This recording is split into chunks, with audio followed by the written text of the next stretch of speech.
네, 안녕하십니까. 예, 불교 문화재를 전공하고 연구하고 있는 강소연이라고 합니다. 강의 2, 제2강 시작해 보도록 하겠습니다. 제목은 고려불화 찬란한 마이크로 세계입니다. 강의를 시작하며 고려불화는 왜 세계적으로 유명할까요? 그 비밀은 디테일에 있다 라고 이제 제1강에서 말씀드렸습니다. 그리고 해외에 이제 거의 대부분 90% 이상이 유출되어 가지고요. 우리나라 사람들은 정작 이걸 만들어 놓고도 보래야 볼 수가 없다라는 그런 이제 애로사항이 있고요. 근데 이제 이 해외에서 이제 해외 학계나 이제 미술 관계자들 사이에서 신의 경지라고 이제 칭송받고 있습니다. 그래서 그 이유는 이제 고려불화가 갖고 있는 그 마이크로 세계, 그 디테일에 있다라고 말씀을 드렸고요. 이제 그 디테일을 이제 원 없이 보고 계십니다. 자, 그러면 이제 제2강좌에서는 조금 더 심도 있게 들어가 보도록 하겠습니다. 핵심 상징 공부. 제1강좌에서 투명사라 제가 이제 이렇게 열심히 읊었는데요.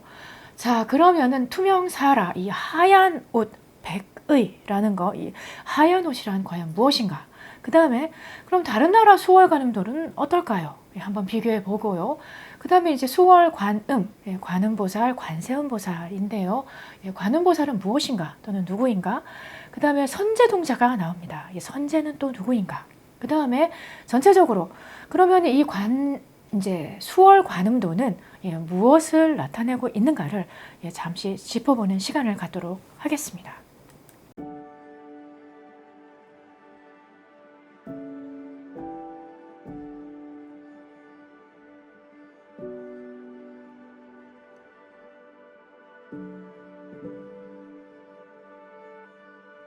투명 소재 표현의 천재, 고려화승, 고려시대 화승. 이제 화승이라는 것은 불화를 그리는 스님, 승려를 말합니다. 고려시대의 화승은 투명한 소재를 그리는데 천재였습니다.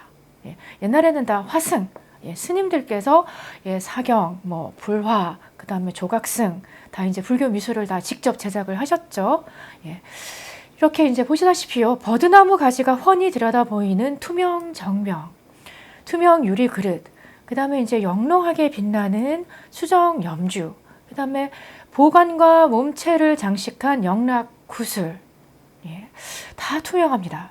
또 그리고요, 달빛 같은 투명한 이 광배 등등 이러한 다양한 이제 고려불화, 특히 이제 수월관음도에 등장하는 소재들은 모두 투명하게 표현되었고요. 그 다음에 이제 이것을 최대한 맑고 투명하게 표현하는데 전심 전력을 기울였다는 것을 알 수가 있습니다. 자, 이러한 많은 투명한 소재들, 정병, 염주, 구슬, 광배 중에서도요, 앞권은 다시 또 이제 투명사라 얘기로 돌아갑니다. 이 머리서부터 발끝까지 덮어 쓰고 있는 이 투명사라는 수월관음이 걸치고 있는 비단 쇼울이다 라고 이제 말씀을 드렸죠. 잠시 감상하시도록 하겠습니다.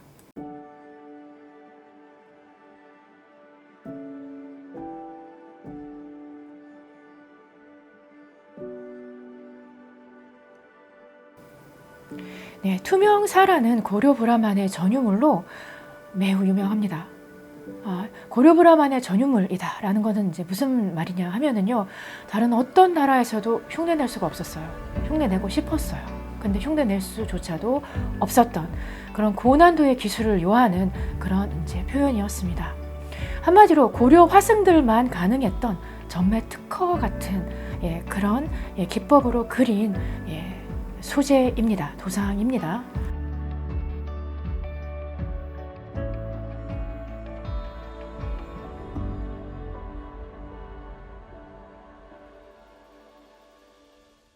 그 당시 고려시대 당시에도 사실 상당히 유명했습니다. 그래서 중국 원나라에서 고려의 관음상은 지극히 공교롭다, 필치가 매우 유려해서 그 섬녀함이 극에 달했다라고 표현을 하고 있습니다. 그러니까 고려불화는 지금만 이렇게 세계적으로 유명했던 게 아니고요. 이미 이제 이거를 그릴 그 당시에도 그 이웃나라, 중국 원나라, 또 이제 일본 등에서도 굉장히 유명했구나라는 것을 알 수 있고요. 예, 그쪽의 귀족들이 나도 한 점 가질 수 없을까 했던 그런 이제 인기 절찬의 작품이었다라는 걸 알 수가 있습니다. 자, 한중일 삼국의 수월관음도 비교. 자, 우리나라 것만 보면 우리나라 수월관음도의 우수성을 알 수가 없습니다. 비교를 해서 볼 때 우열이 드러나겠죠. 자, 한국, 중국, 일본, 동아시아 3국의 같은 주제의 작품을 비교해 보시도록 하겠습니다. 그러면 고려불화의 특징은 단박에 드러나겠죠. 수월관음도의 그 시원적 형식, 그러니까 시초는 항상 이 당나라 때 수월관음도에서 이제 학계에서는 이제 확인을 하고 있습니다. 지금 보시는 이 작품인데요. 수월관음은 이제 언제부터 시작되었나? 그럼 수월관음의 형식으로 가장 시대가 올라가는 작품은 무엇인가 할 때 항상 이 중국 당나라 때 수월관음도를 언급을 하는데요. 이것은 이제 도낭 출토의 도낭에 있는 이제 벽화입니다. 그런데 이 작품은 이제 크기가 작고요. 매우 고조란 필지, 조란 필지라는 것을 알 수가 있습니다. 또 이제 같은 주제를 한번 살펴보시죠. 일본의 이제 수월관음, 선제동자와 수월관음이 만나는 그 장면이 또 어디 있을까 찾아봤더니요. 일본 카마쿠라 시대의 화엄경 변상도에 나타나는 수월관음의 모습을 보시면요. 일본 작품은요. 중봉이 아니고 측필입니다. 측필이 뭐냐 하면요. 중봉은 붓끝을 이렇게 이제 세워가지고요. 세워서 끝이 뭉개지지 않게 이제 오롯하게 세워 그리는 걸 중봉, 가운데의 가운데 봉우리가 흩어지지 않게 그리는 것이 중봉이고요. 측필은 약간 뉘어서, 붓을 뉘어서 옆으로 측측측측 그리는 걸 이제 측필이라고 합니다. 일본의 에마키, 변상도는요, 대부분 측필입니다. 그리고 이제 보시다시피 선이 그렇게 이제 날카롭고 중봉의 필치가 아닌 게 보이시죠? 그 다음에 이제 또 색감이 어떻습니까? 채도가 높습니까? 낮습니까? 네, 낮죠. 탁합니다. 자, 그래서 이제 요거 일본 가마쿠라 시대 때 화엄경 에마키에서 수월관음의 장면을 보셨고요. 자, 그러면 실제 크기, 화폭의 크기를 비교해 보면요. 같은 주제의 수월관음이라 하더라도 실제 크기를 비교해 보면은 이렇습니다. 다른 나라 작품들과 비교해 보시면 크기 차이가 아주 현저합니다. 우리가 자꾸 이제 수월관음의 시조다, 시작이다라고 이제 끊임없이 언급하는 도낭의 그 벽화는 정말 작습니다. 한 손 한 뼘 크기 정도이고요. 일본의 작품은 MR기이기 때문에 옆으로 쭉 길게 이제 펼쳐지는 그런 형식을 갖고 있습니다. 물론 형식상의 기본적인 차이가 있지만 어쨌든 같은 시대에 같은 주제를 비교해 보면은 이렇게 표현이 다르다라는 걸 알 수가 있습니다. 그다음에 이제 우주의 그물, 투명사라 무엇을 상징하나? 그렇죠. 투명사라를 이제 찐하게 보셨는데요. 자, 그러면 이게 도대체 뭘 의미하나, 뭘 상징하나를 이제 알고 넘어가야겠지요. 자, 관세음 보살은요, 무엇을 상징하는 보살이다? 자비를 상징하는 보살입니다. 그 자비의 힘으로 중생을 구제하는 역할로 유명합니다. 자비는요, 저희 이제 그 불교 경전에서는 다수의 경전에서 앞에 이제 청정을 붙여가지고요, 청정자비라고 이제 표현을 합니다. 이 청정자비를 그림으로 그릴 때, 그러니까 관세음 보살은 자비를 상징한다. 그럼 이 자비를 어떻게 그림으로 그려요? 그렇죠? 그림으로 그릴 때는 하얀 옷, 백의 하얀 옷을 입은 보살님으로 그 자비를 이제 전통적으로 나타냈습니다. 그래서 이제 관세음 보살 하면은 백의 하얀 옷, 무조건 하얀 옷을 입고 있다라고 이제 표현한 그런 부분들을 옛 문헌이나 그림에서 많이 볼 수가 있는데요. 보시다시피 이제 동국 이사국집에 보시면은 관세음자는 관음대사로세 백의의 청정한 상은 마치 달이 물에 비친 듯 하네. 백의 하얀 옷을 입은 그 모습은 와, 너무 깨끗하고 이제 황홀한데 그런 모습은 이제 달이 하얀 보름달이 물에 비친 것처럼 그렇게 아름답네. 뭐 이렇게 이제 표현을 하고 있지요. 자, 그러면은 이제 관세음 보살은 중생을 그럼 그 자비로 어떻게 구제하는가? 화엄경 입법계품을 잠시 보시도록 하겠습니다. 이제 관세음 보살님은 이렇게 말씀하십니다. 나는 대비법문 광명행 크나큰 자비의 광명의 묘법을 성취했네. 그 대상에 따라 그 앞에 나타나 크나큰 광명의 그물 대광망을 놓아 중생을 온갖 뜨거운 번뇌에서 구제한다 라고 써 있습니다. 이 관세음 보살은 어떤 그 자비력, 자비의 힘, 자비의 에너지를 이제 아주 특출난, 아주 이제 그 신통력 있는 수준으로 성취한 분이시구나라는 걸 알 수가 있습니다. 자, 청정한 이 자비의 빛은 중생을 뜨거운 번뇌, 고뇌로부터, 고통으로부터 구하는 역할을 합니다. 이 투명한 백의라는 것은요, 고려 수월관음도만의 특징이다라고 이제 누차 말씀드리고 있는데요. 바로 이 투명한 하얀 옷은요, 바로 이제 자비의 형상화라고 보시면 되겠습니다. 이 크나큰 자비 광명의 그물 대광망이라는 것을 관음보살의 눈부신 투명 사라로 시각화하였다라고 보시면 되겠습니다. 정용 사람 손으로 가능한가? 라고 많은 이제 해외 학자들은 감탄을 하지요. 보는 사람들마다 이게 정말 사람 손으로 가능한 디테일인가? 뭐 기계도 없고요. 그 당시에는 미세한 뭐 그런 펜도 없었을 텐데, 요즘 뭐 그리는 거, 요즘 어떤 미세화 뭐를 넘어서는 그런 이제 디테일이 이 속에 들어 있으니까요.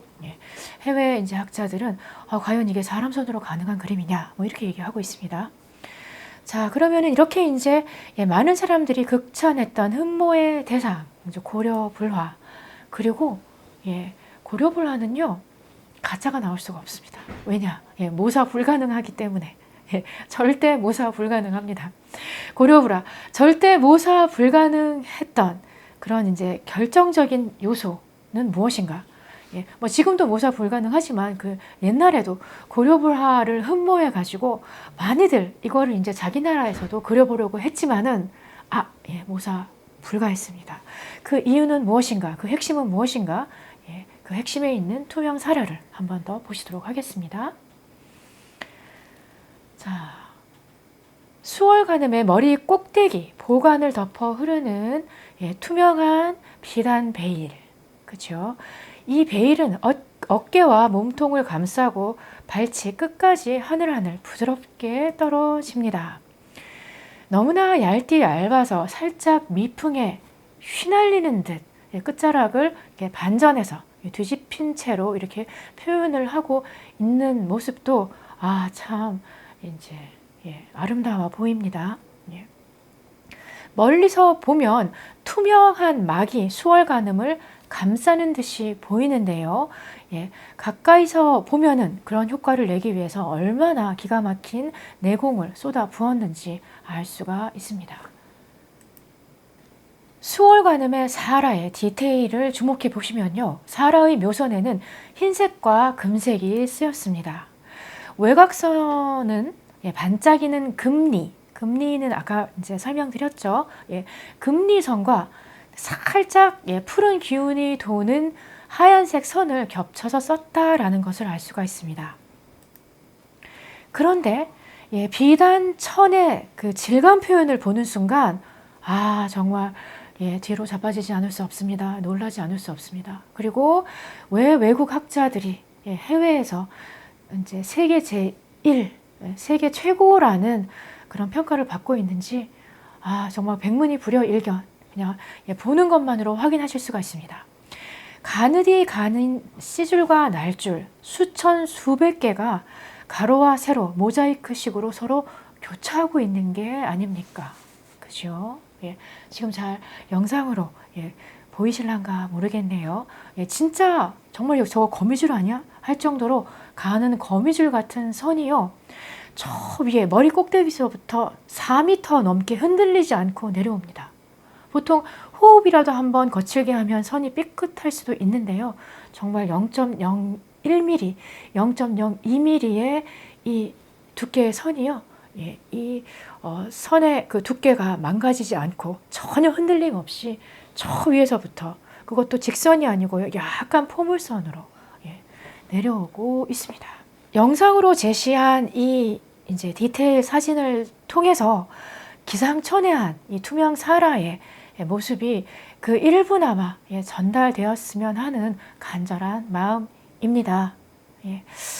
자, 그래서 마치 거미줄과도 같은 극세사의 무수한 선들이 무려 그쵸? 예. 이 그림이 이제 6m짜리니까요. 정말 4m가 넘는 수월관음의 온 몸을 감싸면서 휘감아 돌면서 가로지르고 또 이제 전 머리 위에서부터 내려오고 있습니다. 관세음보살의 미간 가운데에 여기요, 이 부분을 보시면은 백호를 보시면은요, 극미세한 마이크로 선으로 그려졌음을 알 수가 있습니다. 이 백호의 크기가 가로 2.5cm, 세로 2.3cm인데요. 그 안에 동글동글 돌아가는 나선의 굵기가 0.02mm 인 것을 확인할 수가 있었습니다. 그죠? 그리고 이제 요 하얀 요런 이제 상서로운 기운이, 서기가 백호에서 돌아 나오고 있습니다. 이제 우주의 기운이 돌아 나오는 것이지요. 그러면은 다른 나라 관음보살도, 관세음보살때에 그려진 백의 하얀 옷과도 한번 비교해 보도록 하겠습니다. 고려불화의 백의와 비교를 해보면은 정말 확실하게 이번 시간에 고려불화의 특징을 알 수가 있으시겠습니다. 자, 일본 같은 시대에, 일본 카마쿠라 시대에 민초라는 유명한 선화가, 이제 이분도 이제 화승인데요, 스님이신데요, 민초의 작품을 보시면요, 이런 관세음보살도를 만나보실 수가 있습니다. 백의 관음도라고 하는 이 하얀 옷을 입은 이 관세음보살님이 어떻게 그려졌는지 봐주시면 되겠습니다. 보시다시피 아주 간단하게 그렸죠. 근데 굉장히 또 멋스럽습니다. 간단하게 묵선의 필치로, 일필휘지로 쓱쓱쓱 그렸고요. 그 다음에 이제 컬러가 들어가지 않은 그냥 이제 필묵, 묵선으로만 하얀 옷을 표현을 하고 있습니다. 자, 보통 이제 백의 하얀 옷이 이제 어떻게 표현되는지 보시고 있습니다. 그 다음에 이제 중국 원나라 백의 관음도를 보시면은요, 여기도 이제 컬러는 안 들어갔습니다. 컬러는 안 들어갔고 채색이 안 들어갔고요. 묵선으로만, 수묵화이죠. 묵선으로만 흰 옷을 뭐 그냥 아주 그 비수선, 아주 강약, 리듬이 아주 유려한 선으로 표현을 하고 있습니다. 근데 뭐 저거 그리는데 얼마나 걸렸겠습니까? 그렇죠? 시간을 생각해 보면요. 자, 그 다음에 이제 명나라, 중국 명나라의 이제 관세음, 백의 관음을 보면은요, 하얀색 백의 하얀 옷을 불투명한 안료를 써가지고 표현을 하고 있습니다.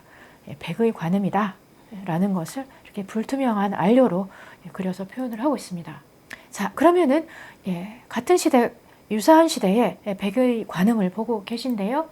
자, 한눈에 비교를 해 보시면요, 이렇습니다.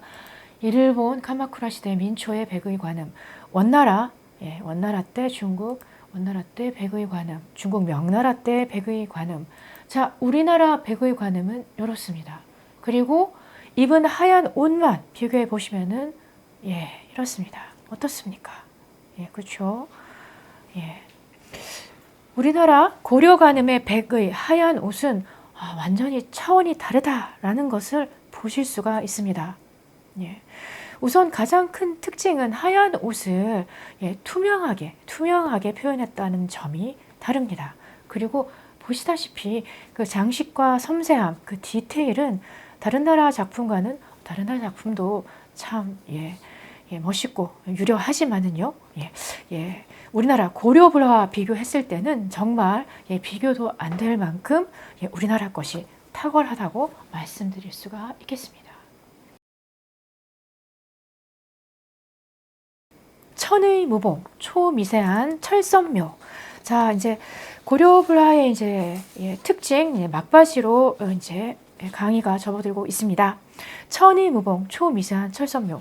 현미경으로 들여다 보아야 비로소 보이는 가는 선들이 무려 3, 4m 길이로 흔들림 없이 그려져 있습니다. 그것도 직선이 아니라 약간 곡선, 포물선으로 선이 그려져 있다는 점이 또 이제 탁월한 점입니다. 직선으로 가는 선을 그리긴 쉽지만 이것을 이제 포물선으로 휘어지게 가는 선을 흔들림 없이 그린다는 것은 쉽지 않은 그런 이제 고난이도의 기법이겠지요. 적외선 촬영을 해보면은요, 이런 그 복잡 다단한 문양과 선들이 교차하는 것을 볼 수가 있습니다. 이건 이제 일본 동경문화재연구소에서 촬영한 적외선 촬영한 이제 필름입니다. 뭐 이걸 찍는 순간 일본 학자들은 굉장히 놀랐죠. 디테일이 간단하지 않으니까요. 그리고 또 세월의 흔적으로 많이 바래진 부분의 디테일까지 이 이제 적외선 촬영 기법으로 낱낱이 다 이제 볼 수가 있었습니다. 자, 이런 불가사의한 가늘디 가는 미세한 선들이 0.05mm 이하의 간격으로 촘촘히 가로, 세로, 격자 문용을 이루고 있다는 것을 확인할 수가 있었습니다. 자, 미세한 선들의 두께는 시작점이나 끝점이 변화가 없는 철선묘입니다. 철선묘란 선묘의 두께가 일정해서 변함이 없는 선묘를 말합니다. 반면 선의 두께가 일정치 않고 강약, 리듬이 강한 선을 비수선이라고 합니다. 천의 무봉이 따로 없습니다. 일본 학자들이 일찍이 놀란 고려불화의 디테일을 보고 계십니다. 이러한 선묘는요, 여기 이제 디테일한 선들 보이시나요? 거미줄 같은 선들.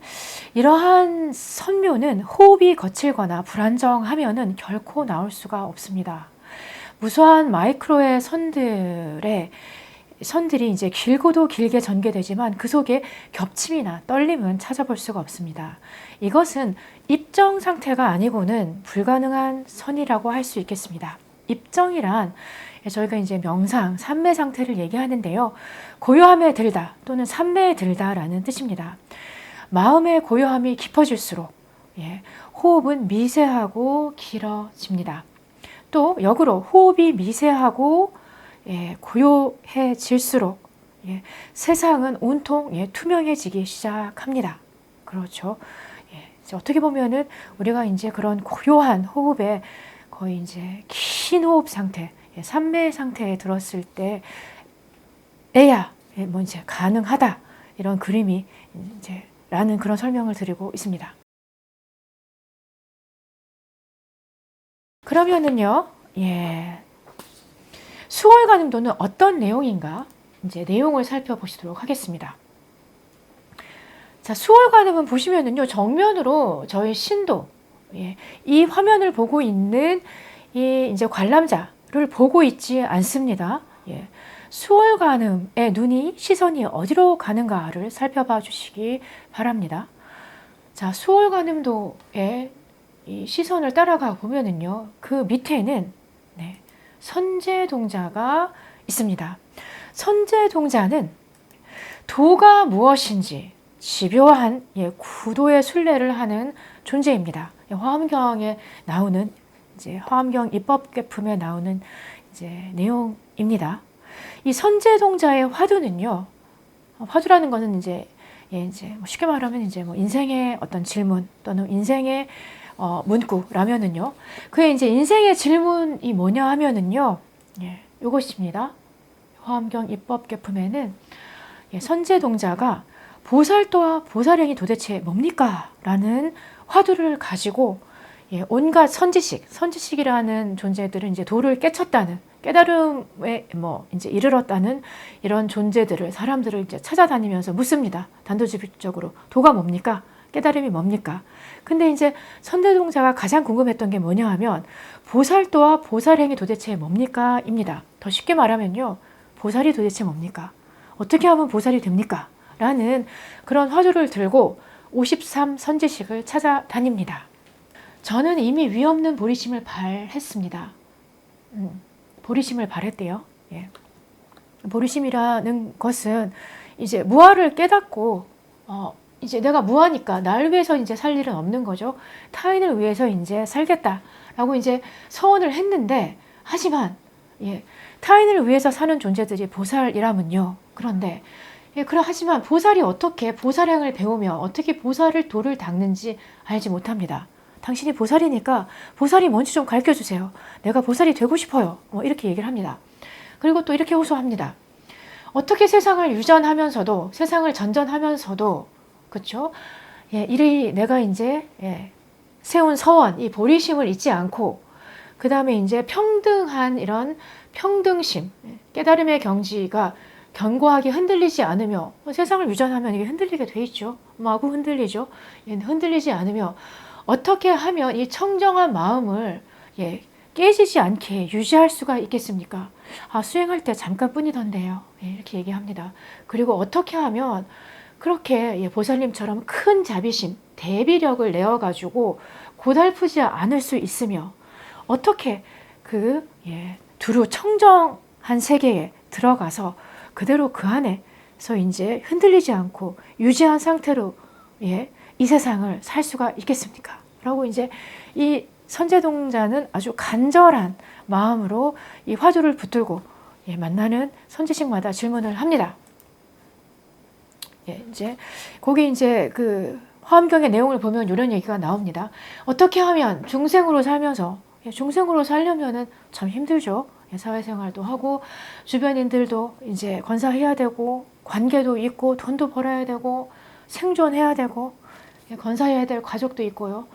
어떻게 하면 중생으로 살면서 하지만 동시에 이 깨달음에 청정한 세계에 머물면서 지치거나 싫은 마음이 나지 않겠습니까? 그것 좀 알려주세요. 보살은 이걸 할 수 있다면요. 이렇게 이제 묻습니다. 그래서 이제 선지식들을 이제 만나면서 많은 그런 이제 깨달음 체험도 하고 공부도 하는데 그런 선지식들의 소개로 이제 마침내 관세음 보살을 소개받습니다. 그거는 내가 잘 모르겠어. 저기 관세음 보살한테 가서 물어봐. 이래가지고요. 이제 선제동자가 드디어 이제 관세음 보살을 소개받아서 찾아갑니다. 보살 중에 대보살, 보살을 대표하는 큰 보살이 이제 관세음 보살이죠. 그래서 이제 드디어 이제 선제동자가 목숨 걸고 그 험하다고 하는 보타라카산을 이제 막 올라갑니다. 미끄러지고 떨어지고 피투성이 되어도 포기하지 않고 보타라카산을 드디어 보타라카산 속에 산정에 계시다고 하니까요. 그래서 이제 선제동자는 점점 나아가다가 보타라카산에 이르러서 큰 보살님을 찾았다. 저기 관세음 보살님이 계신 거예요. 그래서 이제 너무 기뻤죠. 드디어 내가 내 이제 화두에 대한 답을, 내 인생에 대한 답을 찾을 수가 있겠구나. 이제 저 멀리 보이는 관자재 보살, 관세음 보살, 관음 보살님은요, 경전에 보면 커다란 자비의 진리, 대자비법을 설하여서 모든 중생을 걷어들이고 있었다. 대자비법을 설하면서 모든 중생을 포용하고 있었다. 선제동자는 이 모습을 보고 기쁨에 차올라 합장하고 똑바로 응시하면서 눈도 깜빡이지 않고 이제 시선을 거기다 갖다 꽂습니다. 정말 오랜 발행 끝에 그렇죠. 어떻게 하면 보살이 될 수 있을까요? 라는 어떻게 하면은 싫거나 지치지 않고 보살이 될 수 있을까요? 라는 그 오랜 바람 끝에 그 답을 알고 있는 관세음 보살을 친견하는 장면이 바로 수월관음도의 내용입니다. 자, 목숨까지 내놓고 그 험준하기로 유명한 보타라카산을 올라온 선제동자를 관세음 보살님은 마치 이제 어머니처럼 할머니처럼 잘 왔네, 잘 왔구나 하고서는 따뜻하게 맞아 주십니다. 고려시대를 풍미한 수월관음도는요, 보살이 도대체 무엇인지를 질문하는 선제동자와 그 다음에 이제 보살 정신을 대표하는 관세음 보살님이 극적으로 만나는 장면을 그린 것입니다. 어떻게 하면 보살이 될 수 있나요? 자, 이미 답이 나와 있습니다. 어떻게 하면 보살이 될 수 있을까요? 선재의 질문에 대한 답은 이미 그 관세음 보살님을 보는 순간 이미 나왔습니다. 여기 보시면은 관세음 보살은 커다란 자비의 진리를 설하여 모든 중생을 포용하고 있었다. 정답은 여기에 키워드는 뭘까요? 네, 자비입니다. 그렇죠. 자비심을 내라. 더 쉽게 말하면 사랑하는 마음을 내라. 그 다음에 불쌍해하는 마음을 내라. 이겁니다. 중생에 대해서요. 예로부터 중생들이 가장 많이 의지하고 신앙 대상으로 삼았던 보살님은 관세음 보살이었습니다. 나라와 시대를 불문하고 관세음 보살은 자비의 대명사로 대승불교의 보살 정신을 대표했습니다. 지금도 대표하고 있고요. 자, 눈앞에 나타난 보름달과 같이 환하고 신비로운 관세음 보살. 이 관세음 보살님을 선제동자는 합장을 하고 올려다 봅니다. 선제동자의 눈망울과 관세음 보살의 눈동자가 만나는 순간입니다. 선제동자에게 관세음 보살은 이 같은 법문을 하십니다. 나는 커다란 자비의 행, 대비 법문 광명행을 성취하였다. 그 대상에 따라서 그 대상이 어떤 상황에 있건 어떤 눈높이 상태로 있건 어떤 업장에 갇혀 있건 간에 그 대상에 따라서 그 앞에 나타나서 큰 광명의 그물, 대광망을 놓아 자비의 빛을 놓아 중생들을 온갖 뜨거운 번뇌에서 구제한다. 중생을 포용하여 그들로 하여금 험한 길의 공포, 뜨거운 번뇌의 공포, 어리석음의 공포, 그러니까 무식의 공포, 결박의 공포, 살해의 공포, 가난함의 공포, 살지 못할까 하는 공포, 그렇죠? 나는 혹시 더 이상 살지 못하지는 않을까 하는 공포, 소송의 공포, 대중의 공포, 죽음의 공포, 사악한 길의 공포, 모든 행로의 공포, 뜻이 같지 않은 공포, 그렇죠? 뜻이 같지 않은 사람들과 주변에 같이 있으면 참 힘들죠. 뜻이 같지 않은 공포, 사랑하거나 혹시 나는 사랑받지 못할까 하는 그런 공포, 일체 악의 공포, 몸을 옥죄이는 핍박하는 공포, 마음을 압박하는 핍박하는 공포, 근심의 공포에서 벗어나게 한다. 이제 관세음 보살의 자비의 빛이 비치면 이런 모든 공포들이 일체 사라진다라고 얘기를 합니다. 그래서 이제 우리가 보고 있는 이 수월관음도는 뭐 온 몸에서 장식과 그다음에 이제 장원 문양과 그다음에 투명 사라로 자비의 빛을 지금 방사하고 있는 관세음 보살님의 모습을 저희가 이제 보고 있습니다. 자, 주변에 그러니까 이제 그럼 어떻게 하면 보살이 될 수 있을까요? 그렇죠? 주변에 자비의 빛을 방사해라 라고 이제 선제동자에게 이제 법문을 주시고 계십니다. 자, 마지막으로요. 자, 그렇다면 진정한 자비심을 발산하려면 어떻게 해야 될까요? 이제 경전에 언급된 내용을 인용해 드리자면요. 보살이 되기 위한 전제 조건은 다음과 같습니다. 평정심을 유지하고 저희가 끊임없이 수행을 해서 평정심을 유지하고 공성, 무아를 깨달은 보살은 그렇죠. 수행을 열심히 해서 내가 무아구나 라는 것을 일단 깨달아야 된다라고 이제 얘기를 하고 있고요. 그래서 이제 평정심이 유지되는 무아를 체득한 이게 모든 게 공성이구나. 내가 없구나 라는 것을 깨달은 보살은 만물을 실제로 간주하고 착각하고 거칠게 반응하는 그런 중생들을 그러니까 마구니에 사로잡힌 중생들에게 특히 불쌍하다 라고 자비심을 일으키네 라고 써 있습니다. 몸소 온몸으로 자비의 빛을 방사하고 있는 관음보살이고요. 저희는 지금 이제 거의 1시간에 걸쳐서 이 고려시대의 최대의 관세음 보살을 친견했지요. 그 자비의 빛이 지금 이제 그 에너지가 여기 충만하다고 보시면 되겠습니다. 그 다음에 이제 고려불화 관세음 보살은 결론적으로 자비의 형상화 그 자체이다 라는 것을 결론으로 말씀드리도록 하겠습니다. 자, 그리고 이상 강의를 마치는데요. 예, 아시다시피 저는 항상 강의 끝에 복습 퀴즈가 있습니다. 수정, 염주, 유리정병, 영락구슬 등 다양한 소재, 도상 중에서도 압권은 투명, 그렇죠. 사라이다. 화엄경 입법개품의 구절에는 나는 대비법문 광명행 크나큰 뭐에 그렇죠. 묘법을 성취했다. 그래서 이걸로 관세음 보살은 중생들을 구제한다. 따뜻한 빛으로 청정한 빛으로 이제 purify 이제 나를 이제 번뇌에서 청정하게 만들어준다. 이렇게 얘기하고 있고요. 투명한 뭐는 이것도 나왔던 거죠. 고려 수월관음만의 독자적인 특징이다. 그 다음에 4번 미세한 선들의 두께는 시작점이나 끝점이 변화가 없다. 이것을 일본 학자들이 학술 논문에 무순묘라고 했다. 뭐처럼 그래서 이제 무순묘 이거의 반대말은 강약 리듬감이 강한 비수선. 그 다음에 제 5번 고려시대를 풍미한 수월관음도는 이것이 무엇인지 질문하는 선제동자가 나옵니다. 선제동자는 도대체 땡땡 이것이 되려면 또는 이것은 무엇입니까? 라는 화두를 가지고 관세음 보살님을 만나러 갔지요. 자, 예로부터 중생들이 가장 많이 의지했던 신앙 대상은 관세음 보살이었습니다.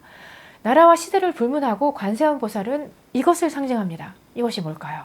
그렇죠?